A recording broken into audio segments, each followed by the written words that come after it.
I am Dr. Afroz Alam. I am presently working as Assistant Professor of Political Science at National Law University, Osaka. Today we are going to discuss the module Rule of Law and Justice. This is a part of the paper module Advanced Jurisprudence. Let us have an introduction of this topic. Interestingly, the conception of the rule of law was held by all as one of the great features of just society. The rule of law as a yardstick also have been advanced as an ultimate value by which to judge the justness of a society. It embodies certain standards that define the characteristic virtues of a legal system as such. However, for many, the idea of justice is looked upon with subjection to law. The alternative to the rule of law is discretionary rule and is to be inevitably opposed. As we know, the focus of the much academic legal work has always been to develop theoretical and functional understanding of the phenomena of rule of law to ensure justice in society. In this pursuit, various theories came up which tried to identify the essential or defining features of the rule of law. Certainly, certain fair abstract questions need to be addressed first. What is law?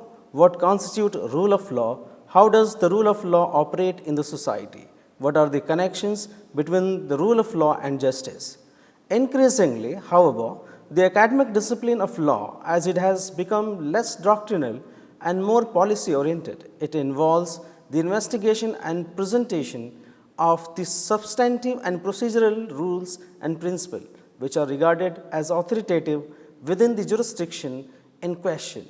It also examines and evaluates the role of a law within different types of society so as to test the principles of legislation to test standards for substantively good or accepted law. Rule of law, as being pointed by William H. Newcomb, the founder and CEO of the World Social Project. He is saying that the rule of law is the foundation for communities of opportunities and equity. It is the predicate for eradication of poverty, violence, corruption, pandemics, and other threats to civil society. Let me first tell you what is the objectives and the learning outcomes I have set for this module.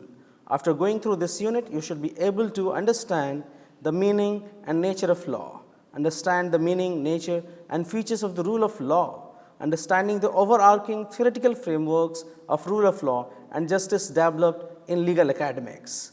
Reflect, and you will also be able to reflect upon legal justice, both procedural and substantive. You will also be able to articulate your own position in a clear, coherent, and logical manner on the issues of rule of law and justice. But first, let us begin with the question. The most important one is, what is law? It is argued that law is the characteristic of a situation where an object or individual behaves uniformly under specific conditions, indicating regularities of behavior. It is further argued that law is responsible for all orderliness in the universe and society. In a sense, there are two types of laws, scientific and stipulative. Scientific law exists and operate in the universe independently of our will. For example, law of gravitation. While stipulative law determines what an individual should or should not do under specified conditions. These rules are framed with binding effect and enforced by sanctions. It can be changed according to our needs and mode of thinking. In a general sense, law constitutes a set of rules, including, as said earlier, commands, prohibitions, and entitlements. However, what is it that distinguishes law from other social rules? First, law is made by the government and so applies throughout society. In that way, law reflects the will of the state and therefore takes precedence over all other norms and social rules. For instance, conformity to the rules of a sports club, church, or trade union does not provide citizens with immunity if they have broken the law of the land. Secondly, law is compulsory.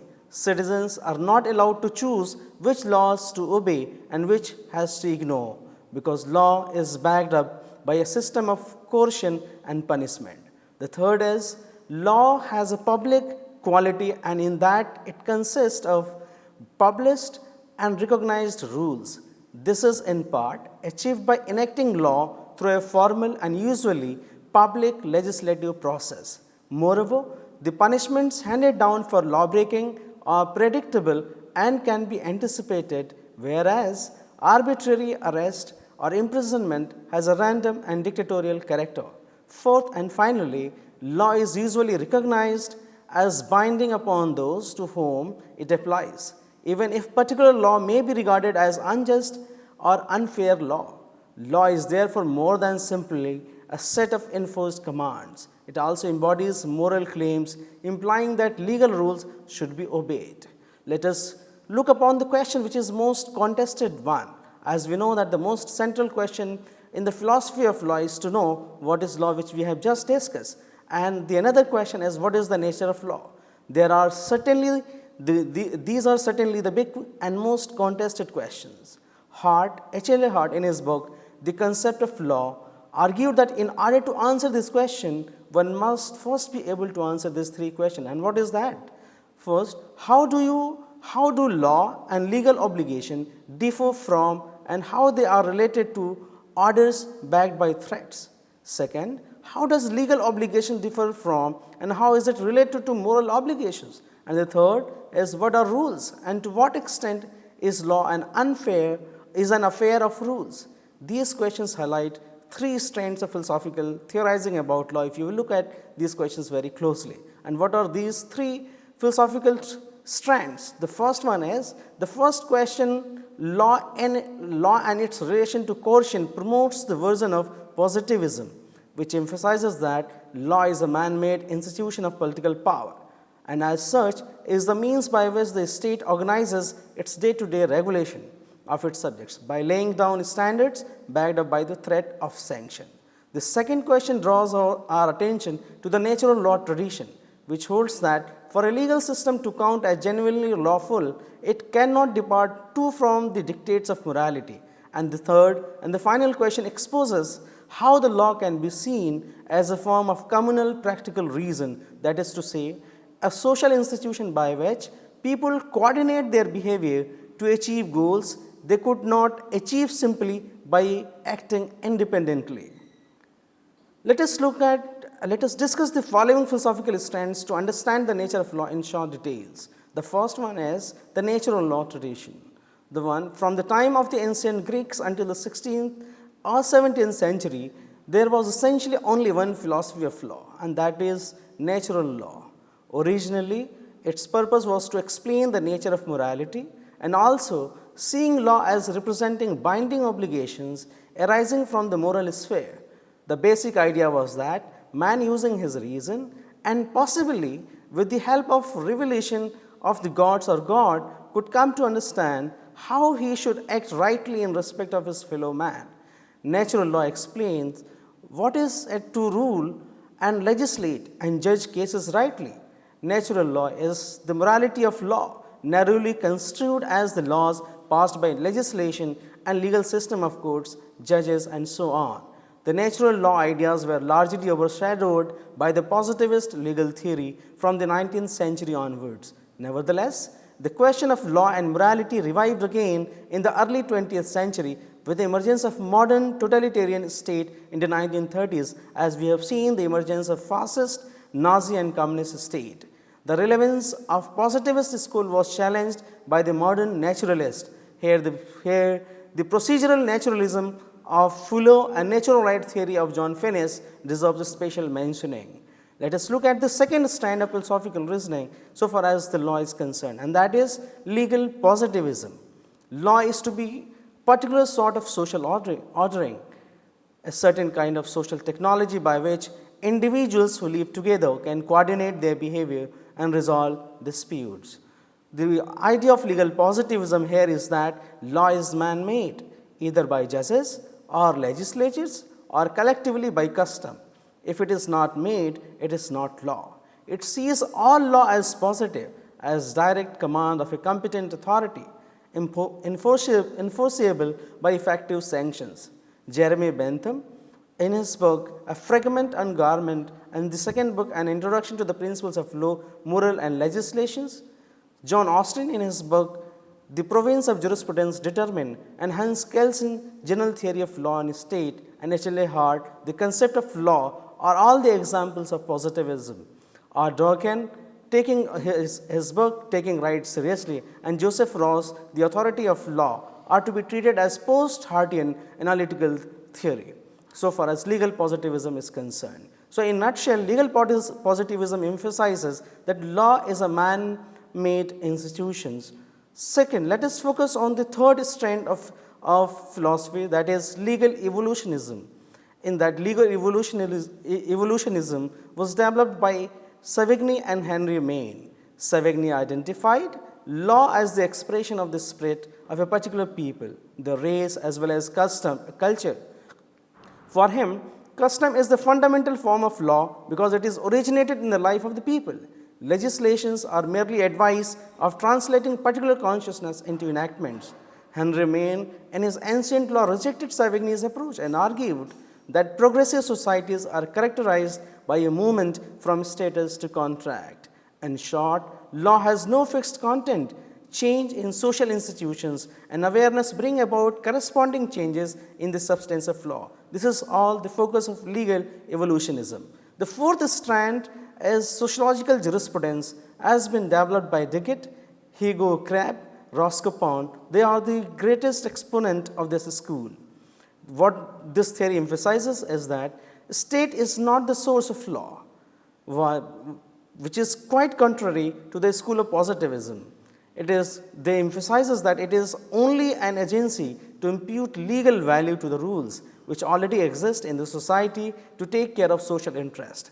Law for this school is therefore not only prior to the state but also superior to the state. Law is to solve social problems and achieve social progress, and thus open to interpretation and revision in the light of changing levels of social consciousness. Pound argues that proper function of the law is social engineering, which has completely changed the dimensions of our thinking so far as the legal understanding is concerned. Substance of the law is to be determined with reference to the social purpose which it is designed to solve. This is the core of this particular school of thought. But before we move ahead, let us resolve the question, what is the rule of law? The rule of law is a constitutional principle, respected with almost devotional intensity in liberal democratic state. At heart, it is quite simply the principle that the law should rule, that it should provide a framework within which all citizens act and beyond which no one, neither private citizens nor government official, should go.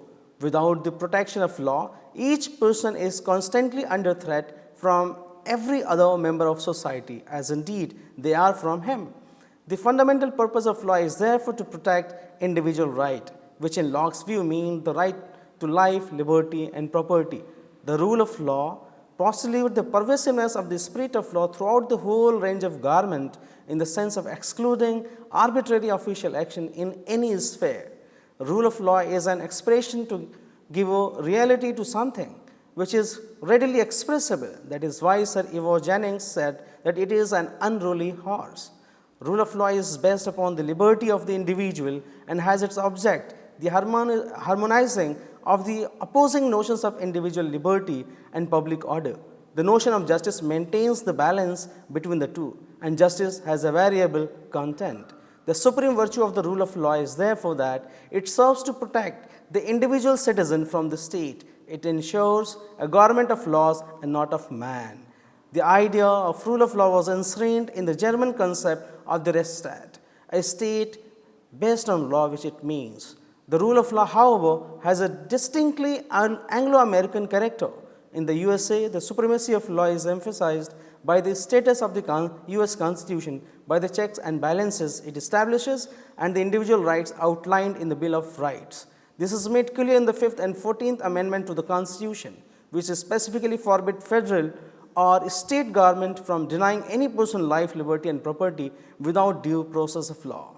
The doctrine of due process was not only restrict the discretionary power of the public officials, but also enshrines a number of individual rights, notably the right to a fair trial and to equal treatment under the law. By contrast, the UK conception of the rule of law has seen it as a typical uncodified constitutional system within which rights and duties are rooted in common law, laws derived from long established customs and traditions. The classical account of such view is found in A.V. Dicey's introduction to the study of the law of the Constitution, which appeared in 1885 and finally in 1939 in revised form.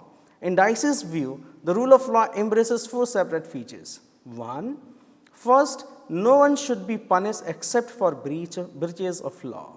This is the most fundamental feature of the rule of law because it distinguishes between the rule-bound government and arbitrary government, suggesting that where the rule of law exists, government cannot simply act as it pleases. For instance, it cannot punish citizens merely because it objects to their opinion or disapproves of their behavior. Second principle of Dicey is the rule of law requires equal subjection to the law, more commonly understood as equality before law. Quite simply, the law should be no respecter of a person. It should not discriminate against people on grounds of race, gender, religious creed, social background and so forth, and it should apply equally to ordinary citizens and to government officials. The third principle is when law is broken, there must be a certainty of punishment. The law can only rule if it is applied to at all times and in all circumstances. The law rules only selectively when some law breaks are persecuted and punished while others are not. And finally, the rule of law requires that the rights and liberties of the individual are embodied in the ordinary law of the land. This would ensure, as Dicey hoped, that when individual rights are violated, citizens can readdress through the courts. In its broad sense, the rule of law is a core liberal democratic principle, embodying ideas such as constitutionalism and limited government, to which most modern states aspire. In particular, the rule of law imposes significant constraints upon how law is made and how it is adjudicated.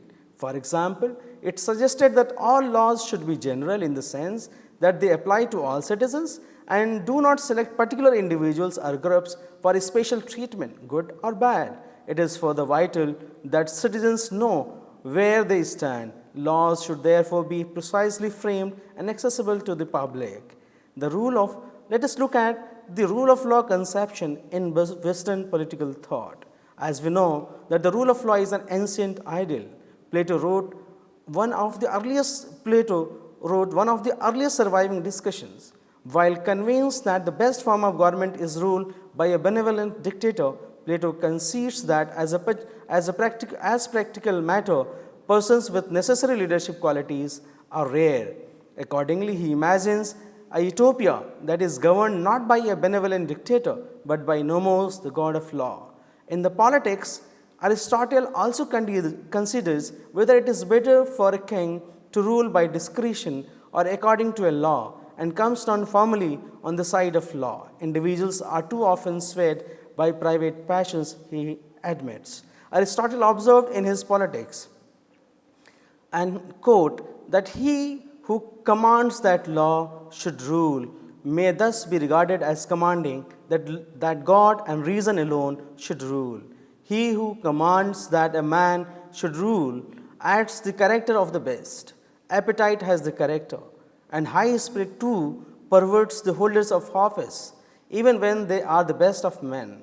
Law, as the pure voice of God and reason, may thus be defined as reason free from all passion. Roman Stoics similarly like Cicero, who states that, quote, true law is right reason in agreement with nature. It is of universal application, unchanging and everlasting. It summons to duty by its commands and averts from wrongdoing by its prohibitions.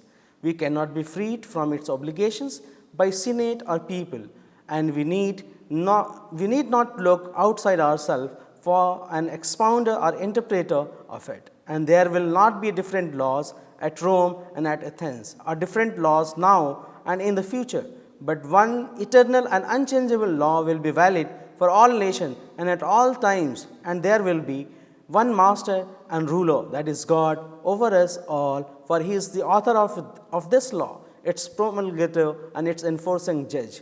Christian philosophers seeing the power to rule as delegation from God.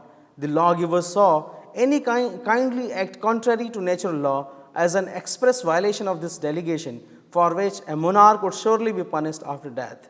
Both the early Greeks and the Christian philosopher had a vision of law as a system of rules whose source lay outside of the ruler himself. For the Greeks, law was inherent in the natural order or arose from the timeless customs of the people. For the Christians, law came from God. Accordingly, if a king were to rule according to law, he would be constrained and his power would be limited. Similarly, in the most recent thinking over the rule of law came from Joseph Raz and his book, The Authority of Law. Let us quote him what he says. He says that the rule of law is essentially a negative value. The law inevitably creates a greater danger of arbitrary power. The rule of law is designed to minimize the danger created by the law itself. Similarly, the law may be unstable, obscure, retrospective, etc., and thus infringe people's freedom and dignity. The rule of law is designed to prevent this danger as well. Thus, the rule of law is a negative virtue in two senses. First, conformity to it does not cause good except through avoiding evil, and the evil which is avoided is evil which would not only have been caused by the law itself. It is thus somewhat analogous to honesty when the virtue is narrowly interpreted as the avoidance of deceit. The good of honesty does not include the good of communication between people, for honesty is consistent with the refusal of communication. Its good is exclusively in the avoidance of the harm of deceit, and not deceit by others, but by the honest person himself, and therefore only a person who can deceive can be honest. A person who cannot communicate cannot claim any more merit for being honest. Similarly, let us look at another contemporary thinker whose name is Jeremy Waldron, who completely stunned the world thinking so far as the issue of rule of law is concerned. He has written a book, The Concept of Law, where he identified as about rule of law in the following terms. The rule of law is an ideal designed to correct dangers of abuse that arise in general when political power is exercised, not dangers of abuse that arise from the law in particular. Indeed, the rule of law aims to correct abuses of power by insisting on a particular mode of exercise of political power. Government through law, the mode of governance is the more apt to protect us against abuse than, say, managerial governance or rule by decree. On this account, law itself seems to be prescribed as the remedy rather than identified as the problem that a separate ideal, the rule of law, seeks to remedy. In his view, to describe on exercise of power as an instance of lawmaking or law application is already to dignify it with certain character. It is already to make certain assessment or evaluation of what has happened, unquote. Let us carry forward our discussion more so far as Western tradition of the rule of law. Jurist and philosopher now distinguishes between two types of rule of law. The first is substantive rule of law, defined to be rule according to some particular set of laws that are valued for the content, such as guarantee of basic human rights. The second is formal or procedural rule of law, defined to be rule according to any laws generated by some legislative processes, even if they are bad laws. Several other ideas are sometimes swept under the name of rule of law. The idea that the persons in government should themselves be subject to law like any private citizen is another idea that is sometimes discussed under the rule of law. Authoritarian states tend to identify rule of law with law and order, implying not restraints on the government but restraints on citizens. Increasingly, economists have come to realize that the free market depends on certain institutions and the enforcement of certain rules, such as freedom to contract and the enforcement of contracts. Very recently, economists and development specialists have begun to discuss the rule of law as the enforcement of private contracts. And while the idea of the rule of law describes the way a king should act, and by implication, the executive branch may confuse the rule of law with the quality of the court system. As Culp Davis said, where the law ends, discretion begins. And the exercise of discretions may mean beneficence or tyranny, justice or injustice, either reasonableness or arbitrariness. There has been no government or legal system in world history which did not involve both rules and discretion. It is impossible to find a government of laws alone and not of men in the sense of eliminating all discretionary powers. All governments are government of laws and of man. Jerome Frank has said, this much we can surely say for Aristotle from whom Harrington derived the notion of the government of laws and not of men.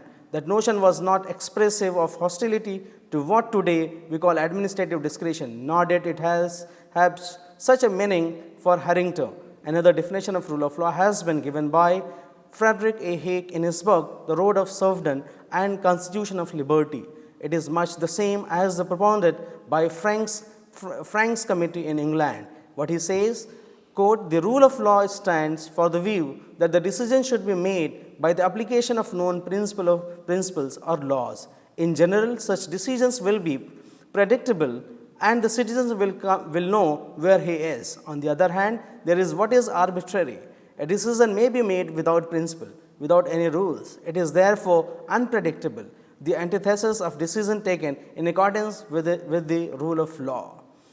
What good is the rule of law? This is a most important question.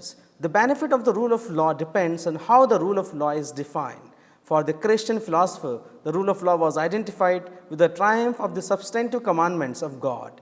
It was valuable because it was equivalent to good government. More generally, the advantages of substantive rule of law or the advantages of whatever rules are to be implemented. For example, the guarantee of basic human rights or the presumption of innocence. Yet, the narrower procedural definition of the rule of law has virtues as well. It is expected to make government action predictable. This predictability is supposed to encourage investment and allow people to plan their lives meaningfully.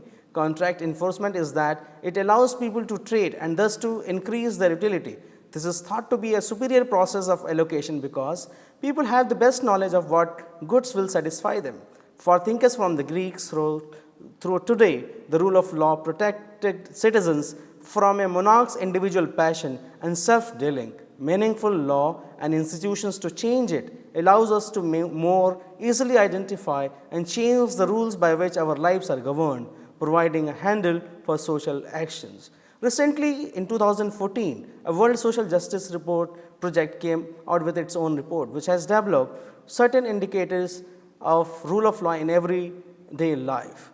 Although we may now be aware of it, the rule of law is a profoundly important part of our lives. It is the foundation for a system of rules to keep us safe, resolve disputes, and enable us to prosper. Let us consider a few examples. Let us take business environment. Imagine an investor seeking to commit resources abroad. She would probably think twice before investing in a country where corruption is rampant, property rights are ill-defined, and contracts are difficult to enforce. Uneven enforcement of regulation, corruption, insecure property rights, and ineffective means to settle disputes undermine legitimate business and drive away both domestic and foreign investment. Similarly, like public works as an example. Consider the bridges, roads, or runways we traverse daily, or the offices and buildings in which we live, work, and play. What if building codes governing their design and safely were not enforced, or if government officials and contractors employed low quality materials in order to pocket the surplus? Weak regulatory enforcement and corruption decreases the reliability and security of physical infrastructure and waste scarce resources which are essential to a thriving economy. Let us take the example of civil justice system in a society. Imagine an individual having a dispute with another party. What if the system to settle such a dispute and obtain a remedy was largely inaccessible, unreliable, and corrupt? Without a well-functioning civil justice system, a core element of the rule of law, individuals faced with a dispute have few options other than giving up on an attempt to solve it or resorting to violence or intimidations to settle the conflict. Let us take another example of public health and environment. Consider the implications of pollution, wildlife, poaching, and deforestation for health, the economy, and the environment. What if a company was pouring harmful chemicals into a river at a highly populated area and the environmental inspector turned a blind eye in exchange for a bribe? While countries around the world have laws to protect the public health and the environment, these laws are not always enforced. Adherence to the rule of law is essential to effectively enforce public health and environmental regulations. and to hold the government, business, civil society organizations and communities accountable for protecting the environment without unduly constraining economic opportunities. Take another example of public participation. What if the residents of a neighborhood were not informed of an upcoming construction project commissioned by the government that will cause disruption to their community? Or what if they did not have an opportunity to present their objections to the relevant government authorities prior to the start of the construction project? Being able to voice opinions about government decisions that directly impact the lives of the ordinary people is a key aspect of the rule of law. Public participation ensures that all stakeholders have the chance to have their voice heard and provide valuable input in the decision-making process. Thus, in a nutshell, the rule of law affects all of us in everyday lives. It is not only important to lawyers and judges, every person is a stakeholder in the rule of law. World Justice Project defines what is the rule of law in its report, and that it points out like this, that the rule of law has to satisfy following 4 principles. 1. The government and its officials and agents as well as individuals and private entities are accountable under the law. The laws are clear, publicized, stable and just, are applied evenly and protect fundamental rights including the security of persons and property. Third, the process by which the laws are enacted, administered and enforced is accessible, fair and efficient. Justice is delivered timely by competent, ethical and independent representatives and neutral who are of sufficient numbers, have adequate resources and reflect the makeup of the communities they serve. These 4 universal principles are further developed in the following 9 factors of the Rule of Law Index, which measures how the rule of law is experienced by ordinary people in 99 countries around the world. This Rule of Law Index is being nicely developed and pointed out by World Justice Project report. Let us look at those factors of Rule of Law and Index. There are 9 factors. The one is constraints on government powers. In a society governed by the rule of law, the government and its officials and agents are subject to and held accountable under the law. It has 6 indexes. The one, government powers are effectively limited by the legislature.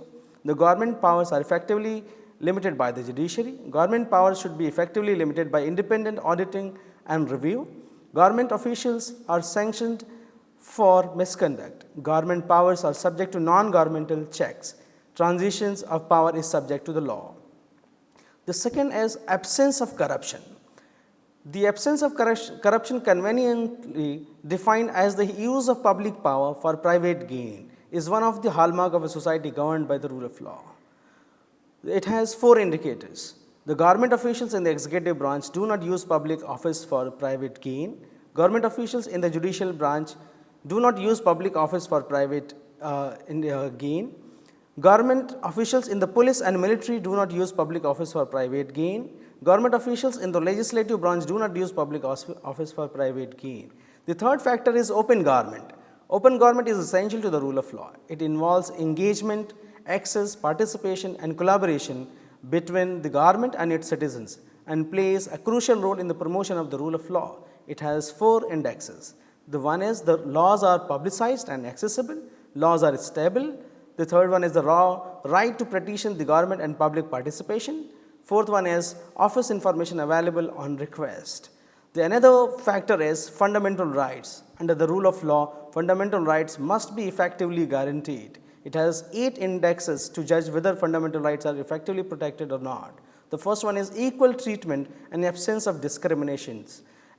Second, the right to life and security of the person is effectively guaranteed. Third, due process of law and rights of the accused is guaranteed. Fourth, freedom of opinion and expression is effectively guaranteed. Fifth, the freedom of belief and religion is effectively guaranteed. Freedom from arbitrary interference with privacy is also being ensured. Freedom of assembly and association is also being guaranteed. Fundamental labor rights are effectively guaranteed. Another factor is order and security.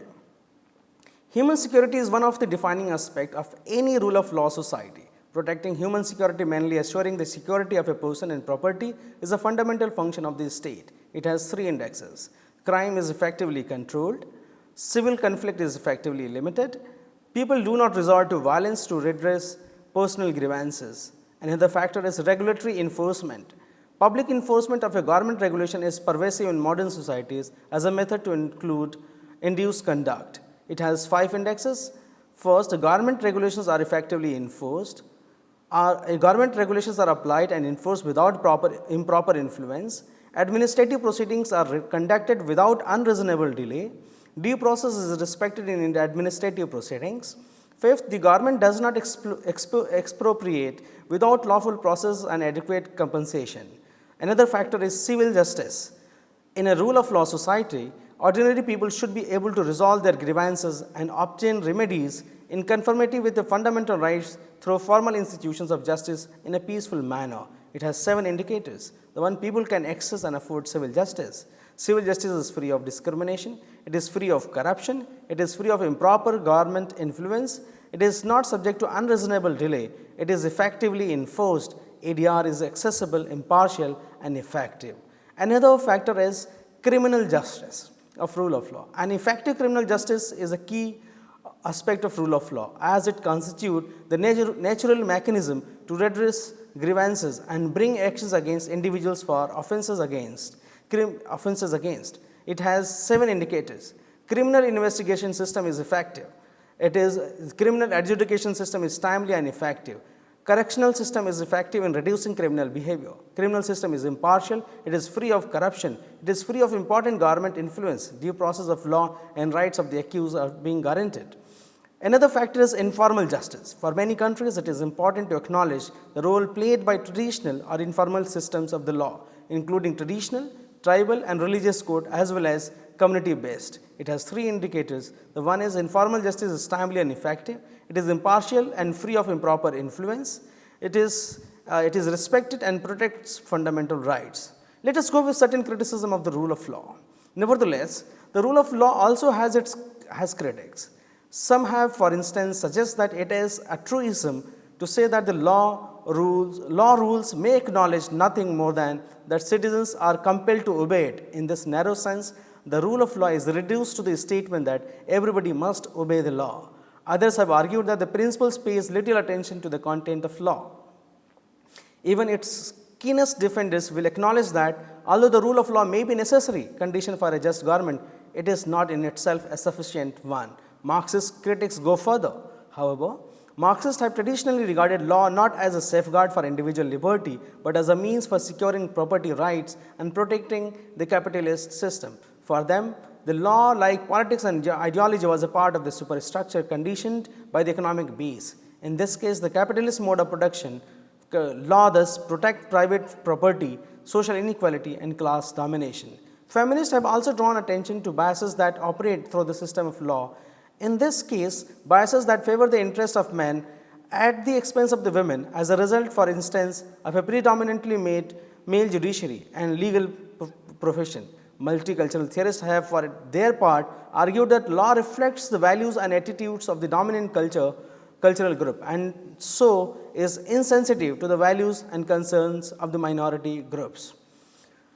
Let us look at another more important and related dimensions of the law in relation with the justice. How a rule of law and legal justice is connected. Let us first point out the legal justice. What legal justice really means. Legal justice is concerned with the way in which law distributes penalties for wrongdoings or allocates compensation in the case of injury or damage. Justice in this sense clearly involves the creation and enforcement of a public set of rules, but to be just, these rules must themselves have moral underpinnings.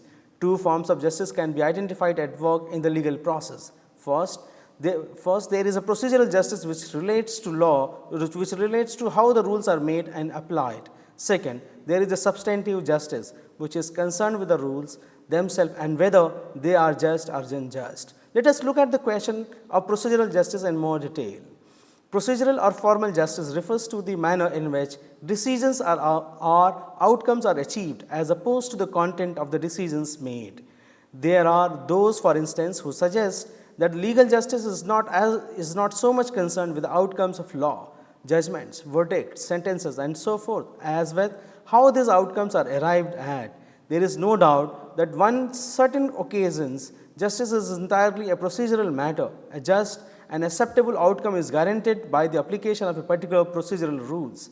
This clearly applies, for example, in the case of a sporting competition. The object of a running race is to establish quite simply who is the fastest runner. Justice in this respect is achieved if procedural rules are applied which ensure that all factors other than running talent are irrelevant to the outcome of the race. Thus, justice demands that every competitor runs the same distance, that they start at the same time, that none enjoys an unfair advantage gaining through the performance enhancing drugs, and officials adjudicating the race are impartial, and so on. Legal system can claim to be just in precisely the same way. They operate according to an established set of rules designed to ensure a just outcome. In short, justice is seen to be done. These procedural rules can, however, take one of the two forms. In the case of what John Rawls called pure procedural justice, the question of justice is solely determined by the application of the just procedures, as with the example of a running race or a lottery. In a court of law, on the other hand, there is a prior knowledge of what would constitute a just outcome, in which case the justice of the procedure consists of their tendency to produce that outcome. For example, in a criminal trial, that the procedural rules are designed to ensure that the guilty are punished, that punishment fits the crime, and so forth. At the heart of the procedural justice stands the principle of formal equality. The law should be applied in a manner that does not discriminate between individuals on grounds like gender, race, religion, or social background. This in turn requires that law be impartially applied, which can only be achieved if judges are strictly independent and unbiased. Moreover, the legal system must acknowledge the possibility that mistakes can be made and provide some machinery through which these can be rectified. This is achieved in practice through a hierarchy of courts, high courts being able to consider appeals from lower courts.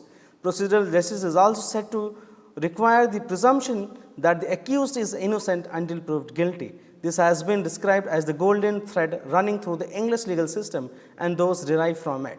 The presumption of innocence ensures that the mere fact of an accusation does not in itself constitute proof. The onus is on the prosecution to offer evidence which can prove guilty beyond reasonable doubt. This is also why certain evidence, for instance about the accused's previous criminal record, may be inadmissible in a court, since it could taint the jury's view and prevent a verdict being reached on the face of the case. In the same way, an accused person has traditionally been accorded a right to silence on the grounds that it is the prosecution's job to establish guilt. There is a constitutional guarantee to enjoy the rights to avoid self-incrimination. Let us look at the second part of the justice, which is more substantive in character, that is known as substantive justice. It talks about that the requirement of legal justice cannot be entirely met by the application of procedural rules, however fair these rules may be. The outcomes of the law and not merely its procedures are claimed to be just. Thus, procedural fairness or with some more robust outcome related conception of substantive fairness, according to which an outcomes that resulted from a perfectly fair procedure might nonetheless be substantively unfair and require amelioration. The legal process may thus generate injustice not because law is unfairly applied, but because law itself is unjust. The content of the law must therefore be judged in the light of a principle of substantive or concrete justice. The substantive justice is a contested concept. Legal justice has traditionally been linked to the idea that the law aims to treat people according to their just deserts, or in the words of the Roman Emperor Justinian, justice means giving each man his due. Here, supporters of retribution may argue that in principle justice demands that the murderer's life be forfeited in punishment for his crime. Those who advocate deterrence may accept capital punishment, but only when empirical evidence indicates that it will reduce the number of murders. Rehabilitation theorists reject capital punishment in all circumstances, regarding it as little more than a form of legalized murder. The idea of substantive justice is subjective.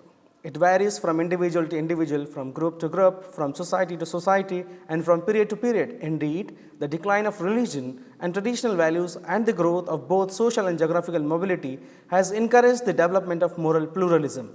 Ethical and cultural diversity make it impossible to make any firm or authoritative judgments about the moral content of law, or to establish reliable criterion for distinguish just laws from unjust ones. Patrick Delvin proposed that law should enforce morally. In Devlin's view, law is based upon the moral values of the average citizen, or in his words, the man on the Calvin omnibus. Thus, he proposed a distinction between what he called consensus laws and non-consensus laws. Consensus laws are one which conform to commonly held standards of fairness or justice.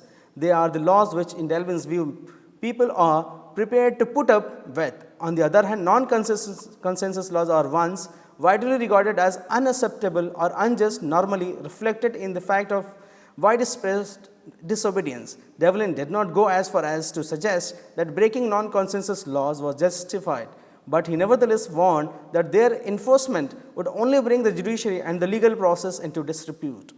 The danger of Devlin's argument is that it threatens to classify most laws as non-consensus on the grounds that somebody or other is not prepared to put up with them.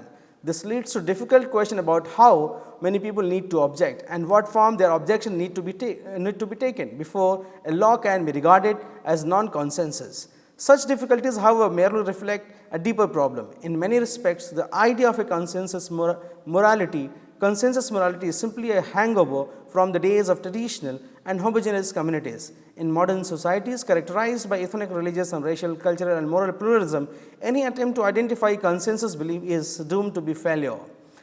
Let us conclude. To sum up, the idea of rule of law proposes that the function of law is to guide the behavior of its subjects, and this puts constraint on the creation, character, and application of law. The list of constraints include: law should be general, publicly proclaimed, prospective rather than retrospective, clear rather than vague, and not overly complex, reasonably stable, possible to comply with, and applied consistently in accordance to their tenor. None of these constraints, as for Fuller, are absolute. The compliance with the rule of law is a matter of more or less. In this absence of rule of law, which is the foundation of justice, people are unable to have their voice heard, exercise their rights, challenge discrimination, or hold decision makers accountable. According to the United Nations Secretary General in 2005, he says, the protection and promotion of the universal values of the rule of law, human rights, and democracy are ends in themselves. They are also essential for a world of justice, opportunity, and stability. Let us look at one famous case which came out in 1996, that is known as Dalmia Cement Bharat Limited versus Union of India, which rightly observes that law is the manifestation of principle of justice, equity, and good conscience. Rule of law should establish a uniform pattern for harmonious existence in a society where every individual would exercise his rights to his best advantage to achieve excellence, subject to protective discrimination. Man's existence is a creature of substantive and procedural law to which legal incidents would attach. Justice, equity, and fraternity are trinity for social and economic equality. Law is an instrument of social change as also a defender for social change. Thank you.